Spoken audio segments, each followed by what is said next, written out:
السلام علیکم ورحمۃ اللہ وبرکاتہ۔ کیسے ہیں آپ ناظرین حضرات؟ میں امید کرتا ہوں کہ آپ ناظرین حضرات خیر و عافیت سے ہوں گے، اور میں آپ کے لیے دعا گو ہوں کہ اللہ تعالیٰ آپ کو صحت، تندرستی اور کامیابی عطا فرمائے۔ اللہ رب العزت آپ کو مرض، قرض اور رسوائی اور تنگ دستی اور ناگہانی آفات سے محفوظ فرمائے، اور آپ کو دونوں جہاں میں سرور فرمائے۔ آج میں انشاءاللہ درس نمبر 17 جو خانہ کعبے کی تاریخ کے بارے میں تذکرہ کروں گا، وہ بھی سمجھ سکنا ہے۔ اور میرے چینل قاری فیض الرحمان کو سبسکرائب کریں، لائک کریں اور شیئر بھی کریں۔ جزاک اللہ خیر، خیر اللہ۔ اعوذ باللہ من الشیطان الرجیم، بسم اللہ الرحمن الرحیم۔ الرجال قوامون على النساء بما فضل الله بعضهم على بعض وبما أنفقوا من أموالهم، فالصالحات قانتات حافظات للغيب بما حفظ الله، واللاتي تخافون نشوزهن فعظوهن واهجروهن في المضاجع واضربوهن فإن أطعنكم فلا تبغوا عليهن سبيلا، إن الله كان عليا كبيرا، وإن خفتم شقاق بينهما فابعثوا حكما من أهله وحكما من أهلها إن يريدا إصلاحا يوفق الله بينهما، إن الله كان عليما خبيرا، واعبدوا الله ولا تشركوا به شيئا، وبالوالدين إحسانا، وبذي القربى واليتامى والمساكين والجار ذي القربى والجار الجنب والصاحب بالجنب وابن السبيل وما ملكت أيمانكم، إن الله لا يحب من كان مختالا فخورا،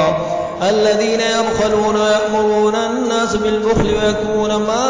آتاهم الله من فضله، وأعتدنا للكافرين عذابا مهينا،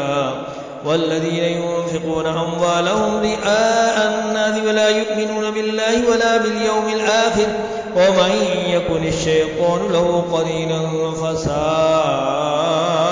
قرينا، وماذا عليهم لو آمنوا بالله واليوم الآخر وأنفقوا مما رزقهم الله، وكان الله بهم عليما، إن الله لا يظلم مثقال ذرة، وإن تك حسنة يضاعفها ويؤت من لدنه أجرا عظيما، فكيف إذا جئنا من كل أمة بشهيد وجئنا بك على هؤلاء شهيدا،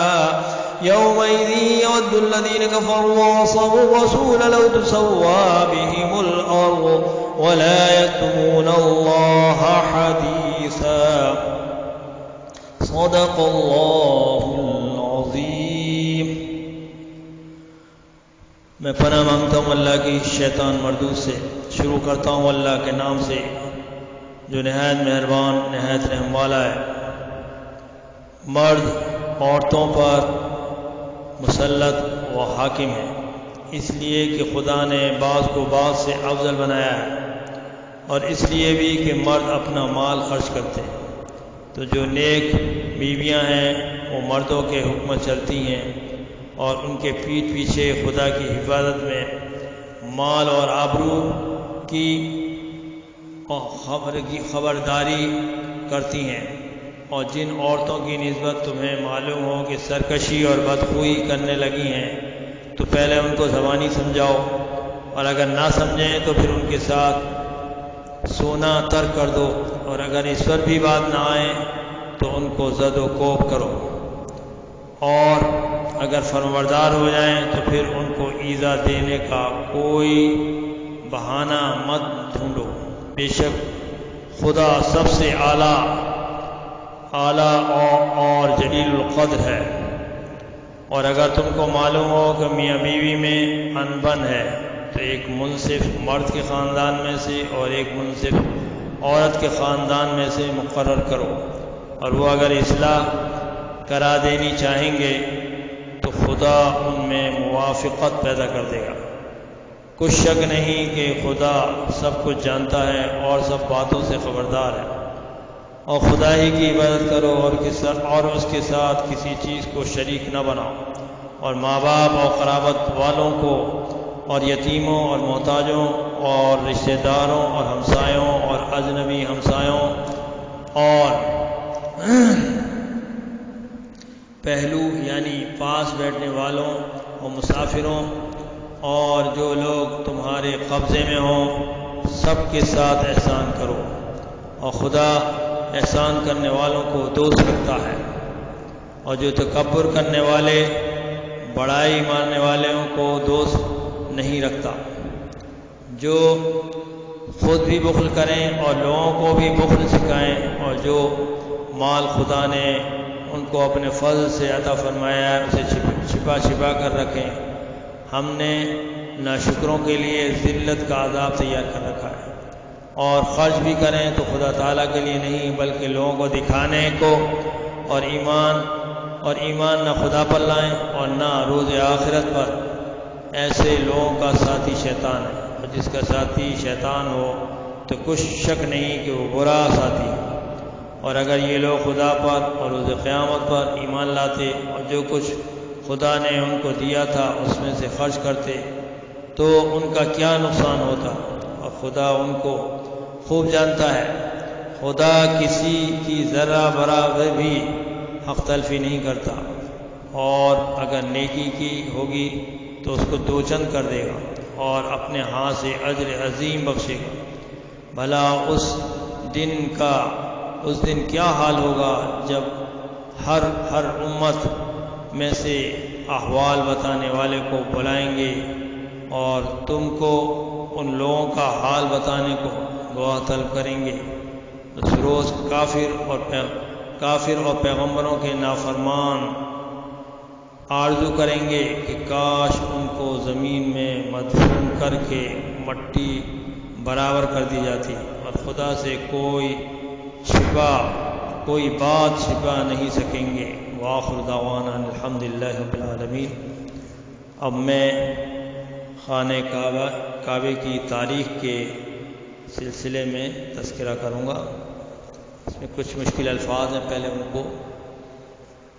یاد کر لیں اس کے معنی تاکہ سمجھنے میں آسانی ہو۔ ولادت پیدائش، امتداد زمانہ زمانے کا گزرنا، سکونت رہنا، امین دیانت دار، توحید خدا کو ایک ماننا، پرستار پوجنے والا، تولیت والی بنانا حاکم بنانا، منہدم شدہ گرا ہوا، برباد شدہ، مغلوب غلبہ کیا گیا، شکست کھائے گا۔ خانہ کعبے سے پہلے کوئی گھر خدا تعالیٰ کی عبادت کے لیے نہیں بنایا گیا، اور خدا تعالیٰ نے بھی اپنے کلام پاک میں اس کے متعلق اعوذ باللہ من الشیطان الرجیم بسم اللہ الرحمن الرحیم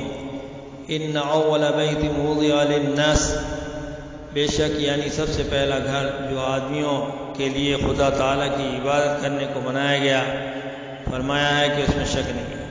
کہ حضرت آدم علیہ السلام کے وقت سے یہ مقام بنی نوع انسان کی عبادت کے لیے استعمال ہوتا چلا آیا ہے۔ حضرت ابراہیم علیہ السلام نے تو صرف اس کی منہدم شدہ عمارت کو دوبارہ درست کیا، اور یہ بھی ممکن ہے کہ حضرت ابراہیم علیہ السلام نے اپنی بیوی ہاجرہ اور اپنے لفظ جگر حضرت اسماعیل علیہ السلام کی سکونت کے لیے اسی لیے اس جگہ کو پسند فرمایا ہو کہ وہ جگہ خانہ کعبہ کے قریب ہے۔ الغرض خانہ کعبہ کی تعمیر مکمل ہو چکی تو حضرت اسماعیل علیہ السلام ہی اس کے محافظ اور نگہبان رہے، اور ان کی وفات کے بعد انہی کی اولاد میں سے ایک قبیلہ بنی جرہم نے کعبے کی تولیت اور حفاظت کا ذمہ لے لیا، اور ان کے زمانے میں پانی کے طوفان سے ایک دفعہ کعبے کی عمارت گر گئی، مگر بنی جرہم نے انہی بنیادوں پر جو حضرت ابراہیم علیہ السلام نے بنائی تھیں اسی صورت پر پھر کعبہ بنا لیا۔ کچھ عرصے کے بعد جب قبیلے عمالیق کا ستارہ وقت چمکا تو بنی جرہم مغلوب ہو گئے اور کعبے کی تولیت بھی انہی کے پاس آ گئی۔ انہوں نے کعبے کی پھر مرمت کرائی اور یہ واقعہ سن عیسوی سے تقریباً 100 برس بیشتر کا ہے۔ پھر امالیق کے بعد آن صلی اللہ علیہ وسلم کی ولادت سے تقریباً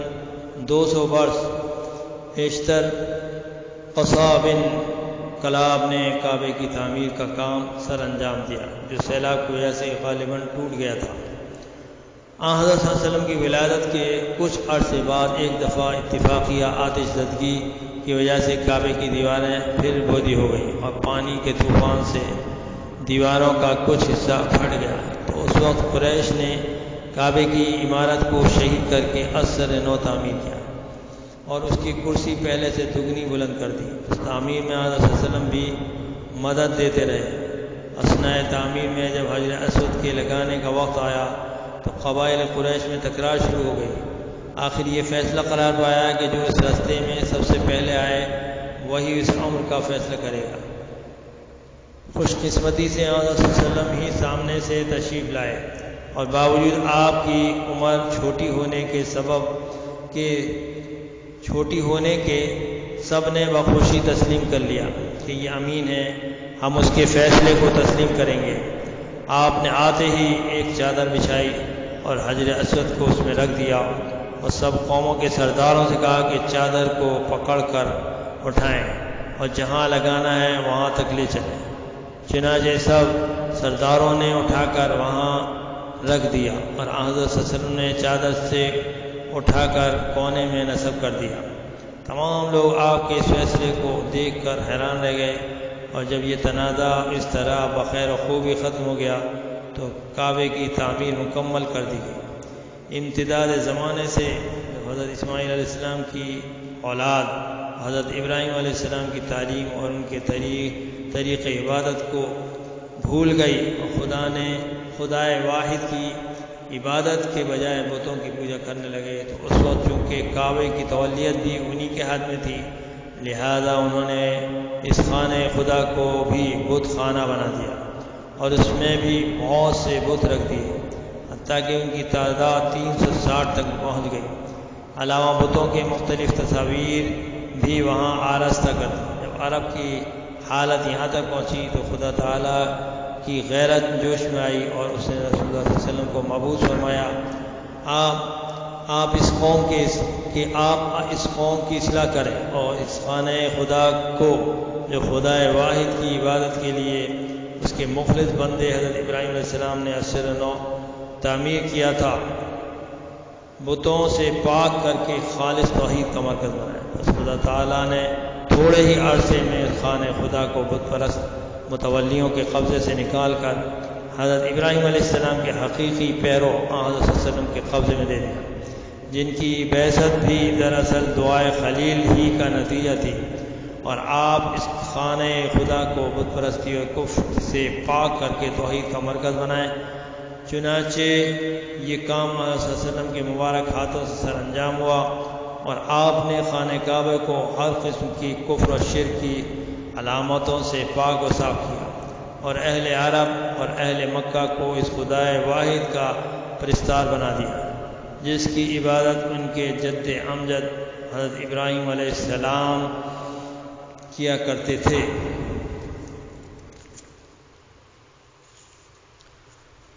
سن 64 ہجری میں یزید بن معاویہ اور عبداللہ بن زبیر کے درمیان جنگ ہوئی، تو آتش زدگی کی وجہ سے کعبے کی عمارت کو بھی سخت نقصان پہنچا۔ اس لیے یزید کی وفات کے بعد ابن زبیر نے کعبے کی عمارت کو شہید کر کے ابراہیم بنیادوں پر عصر نو تعمیر کر دیا، بلکہ علاوہ مشرقی دروازے کے ایک دروازہ بجانب غرب اور بڑھا دیا، تاکہ لوگ مشرق دروازے سے داخل ہو کر مغربی دروازے سے نکل جایا کریں، اور کعبے کی بلندی 9 گز اور بڑھا کر 27 گز کر دی۔ جب مکے میں ابن زبیر کی حکومت بھی ختم ہو گئی تو خلیفہ عبد الملک بن مروان کے زمانے میں حجاج بن یوسف حاکم مکہ نے خلیفہ کو لکھا کہ ابن زبیر نے کعبے میں کچھ ایسی چیزیں بنا دی ہیں جو پہلے نہ تھی، اور ایک نیا دروازہ نکال دیا ہے۔ چنانچہ عبد الملک بن مروان کے زمانے میں نیا دروازہ بند کر دیا گیا، مشرقی دروازے کو کرسی دار بنا دیا، اور جس قدر ابن زبیر نے زیادتی کی تھی گرا دی گئی، اور باقی چیزیں بدستور بنی رکھی۔ اس وقت جو کعبہ موجود ہے وہ ابن زبیر ہی کا بنایا ہوا ہے، اور حجاج بن یوسف نے اس میں صرف ترمیم کر دی تھی۔ علاوہ اس کے حضرت عمر رضی اللہ تعالیٰ عنہ اور حضرت عثمان غنی رضی اللہ تعالیٰ عنہ کے زمانے میں ارد گرد کے بے شمار مکانات خرید کر اس کے صحن کو وسیع کیا گیا۔ بنی عباس اور دوسرے بادشاہوں کے زمانے میں بھی اس کی وسعت کو ترقی دی گئی۔ کعبے کے ارد گرد مدرسے کھولے گئے، زائرین کے لیے سرائیں بنوائی گئیں، گرد و نواح میں سڑکوں، نہروں وغیرہ کا انتظام کیا گیا، اور کعبے کی تقدس کے لیے آہستہ آہستہ ہر قسم کی ضروریات مہیا کی گئی۔ غرض یہ بیت اللہ یہ خانہ خدا زمانے قدیم سے ملک عرب کا بڑا معبد رہا ہے، اور عمراء و سلاطین کی طرف سے خانہ کعبہ کی